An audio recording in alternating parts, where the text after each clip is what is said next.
Somewhere in the next few minutes, you are going to yawn. Not because this video is boring, not because you're tired. You're going to yawn because your brain is about to do something it has done for millions of years, completely without your permission. You didn't choose it. You can't stop it. And once it starts, it spreads, jumping from one person to the next like a tiny, silent contagion. Think about the last time you saw someone yawn. Maybe a friend across the table, maybe a stranger on the train. Within seconds, your own jaw started to ache, your eyes started to water, and before you could stop it, you were yawning too. You probably laughed it off. Maybe you said something about being tired, but here's the strange part. You weren't tired, not really. Something else was happening inside your skull, something far older than you, running quietly in the background of your nervous system. For most of human history, nobody thought to ask why. Yawning was just a thing the body did, a signal of boredom, of sleepiness, of nothing much at all, a reflex so ordinary that it seemed beneath serious study. But in 1986, a researcher named Robert Provine decided to actually study it, not as a side note in a sleep paper, but as its own subject, worthy of careful experiments. What he found cracked the question wide open. Provine discovered something almost embarrassing about how easily yawning spreads. People didn't just yawn after watching someone else yawn in person. They yawned after reading the word yawn on a page. They yawned after simply being asked to think about yawning. He even found that blind individuals, people who had never once seen another person yawn, could still catch a yawn from hearing someone else do it. Your brain doesn't need to see a real mouth open. It just needs the idea, the suggestion, the faintest trace of the act. Why would a behavior spread that easily? Why would your nervous system be wired to copy something this automatically, this completely outside your control, with nothing more than a word or a sound? To answer that, you have to go back further than modern psychology labs. You have to go back to the forests and grasslands where your ancestors lived in tight, vulnerable groups, surrounded by predators, with no walls and no locks and no streetlights. In that world, survival wasn't really an individual project. It was a group project. A lone human, no matter how clever, stood almost no chance against the dangers of the open world. Safety came from numbers, and numbers only worked if everyone moved through the day together, rested together, and stayed alert together. Here's where it gets strange. Yawning isn't unique to humans. Chimpanzees yawn contagiously. So do baboons, wolves, lions, and even some birds and fish.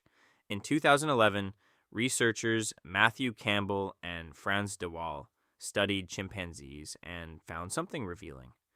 The chimps were far more likely to catch a yawn from another chimp they knew well than from a stranger or an outsider to their group. Familiarity mattered. Closeness mattered. This wasn't random mimicry scattered evenly across every interaction. It was social, selective, almost relational. That detail changes everything. If contagious yawning were just a leftover reflex, a glitch in the nervous system with no deeper purpose, it shouldn't care who's doing the yawning. A glitch doesn't play favorites, but this one does.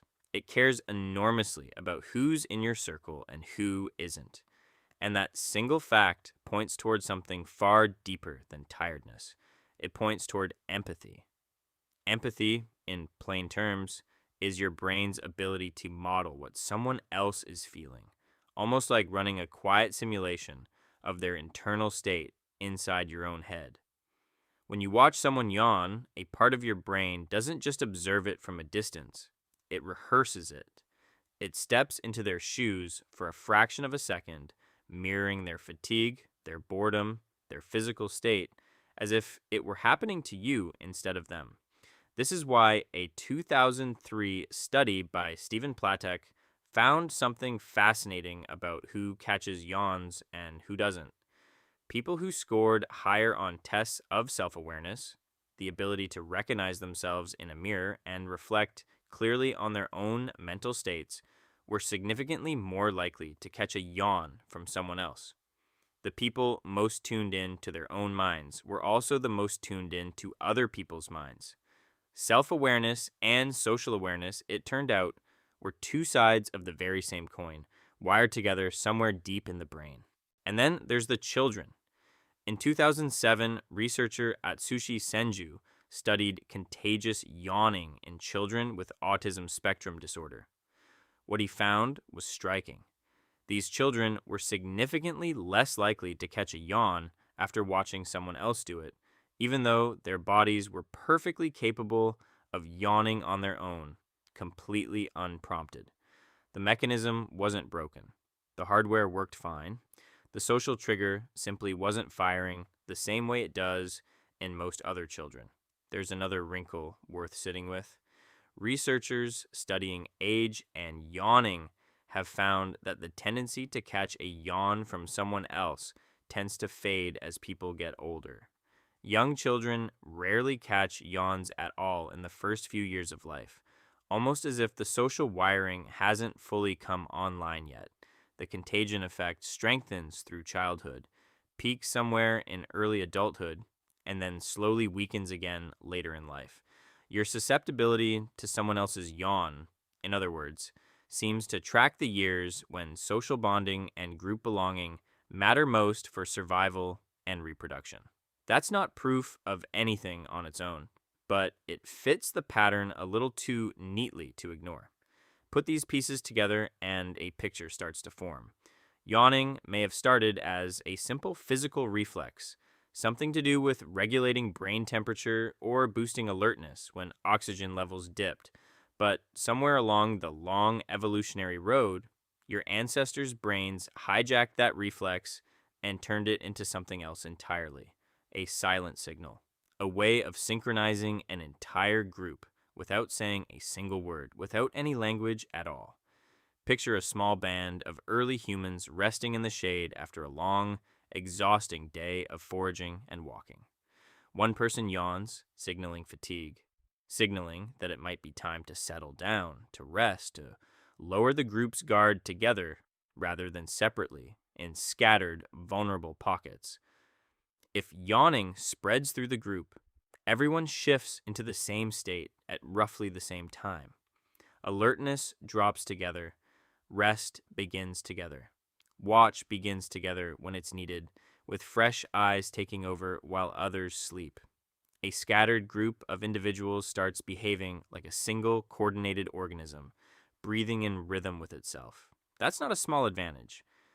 In a world full of predators that hunted at dawn and dusk, a group that moves and rests in sync is a group that's far harder to catch off guard. The ones who didn't catch the yawn, who stayed slightly out of step with the group's rhythm, may have been slightly more exposed, slightly more alone in the exact moments that mattered most. Over enough generations, across enough close calls, the brains most willing to mirror each other's states may have simply outlasted the ones that didn't bother to sync up at all. So, when you yawn after watching someone else yawn, you're not failing at willpower. You're not being weak or rude or overly tired in front of other people. You're running a program that has been quietly tuning human groups to each other for longer than language has existed, longer than fire, longer than tools. Before words, before gestures even. This might have been one of the very first ways your ancestors said, without saying anything at all, I'm with you. I feel what you feel. We're in this together. Here's the part that should make you a little uneasy. If contagious yawning really is a rough measure of empathy, then how often you catch a yawn might be quietly revealing how connected you feel to the person sitting in front of you. Studies have repeatedly found that people are far more likely to catch a yawn from someone close to them, a family member, a partner, a close friend, than from a total stranger they pass on the street. Your nervous system, it turns out, has its own private way of ranking who matters to you, who belongs to your inner circle, and it doesn't ask your permission before doing it. Think about that the next time you're sitting across from someone and a yawn spreads between you without either of you saying a word. Your brain just quietly confirmed something underneath the surface. It recognized that person as someone worth synchronizing with, someone close enough, familiar enough, important enough to mirror in this small, automatic way. And think about the opposite, too. The next time you sit in a video call full of strangers or wait in a crowded room of people you've never met, notice how much less those yawns seem to spread to you. That's not coincidence, and it isn't rudeness either. That's your ancient social radar, still running in the background after all this time, still quietly measuring distance and closeness, the same way it did for your ancestors gathered around a fire, deciding who could be trusted to share the watch. Modern life rarely asks you to think about any of this. You live surrounded by people you'll never truly know, scrolling past faces instead of sitting across from them, catching glimpses of strangers instead of resting beside them in the same patch of shade. Even on a video call, where you can technically see dozens of faces at once, the contagion effect seems to weaken. Some researchers have found that yawns spread less easily through a screen than they do in person, as though the social signal loses some of its strength the moment it has to travel through a camera and a speaker instead of shared air and shared space. Your nervous system, built for small fires and close company, may simply not fully believe that a face on a screen is really there with you. And yet, every time a yawn slips past your defenses and spreads from someone else's mouth to yours, something extremely old is still doing its job underneath all the noise of modern life. A reflex built for small, tight groups of survival is still quietly tracking who belongs in your circle and who doesn't. So, the next time you catch yourself yawning because someone near you just did, don't brush it off as simple tiredness. It isn't really about sleep at all, and it never really was. It's a tiny, involuntary confession from your own nervous system, telling you, without asking, exactly how connected you feel to the person sitting beside you. And somewhere, right about now, you've probably already yawned.